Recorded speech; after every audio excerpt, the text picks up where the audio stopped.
કયું રેવન્યુ ને કેટલા સમય સુધી આ કાર્યક્રમ ચાલુ રહેશે? હાલ જે રીતે મેં આપને કીધું એ રીતે પંચાયત વિભાગ, મામલતદાર સાહેબશ્રી અને અમારી પોલીસની સમગ્ર ટીમ આ સ્થળ ઉપર હાજર છે અને ગૌચરની જમીન ઉપર જે ઇલીગલ કન્સ્ટ્રક્શન હતું, એન્ક્રોચમેન્ટ હતું, એ હટાવવાની કામગીરી ચાલુમાં છે. ઘણું બધું એન્ક્રોચમેન્ટ હટી પણ ગયું છે.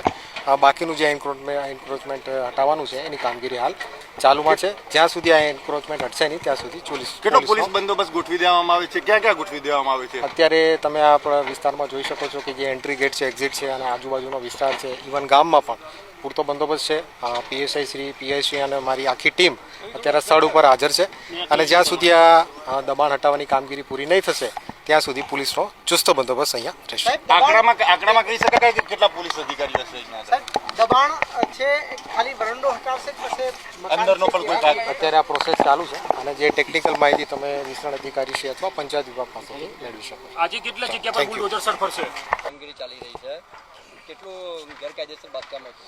જીલિયા ગામે મનીષભાઈ હિંમતભાઈ રાઠોડ નામના વ્યક્તિએ અરજી કરેલી હતી.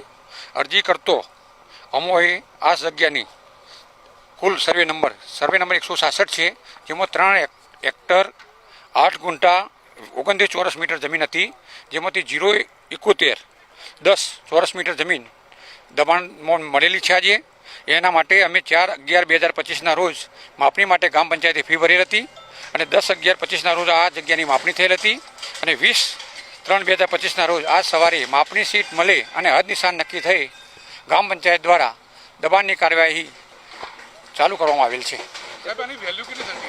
વેલ્યુ લગભગ સાહેબ 28 લાખની ઉપર જંત્રી છે આની થતી.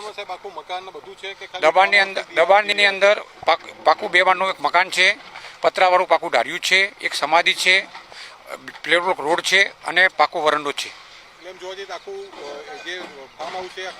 આખું ફાર્મ હાઉસ સવારે હદ નિશાન કરવામાં આવેલ છે. તમામ આખું ફાર્મ હાઉસ દબાણ હેઠળ હતું અને ગૌચરની જમીન છે.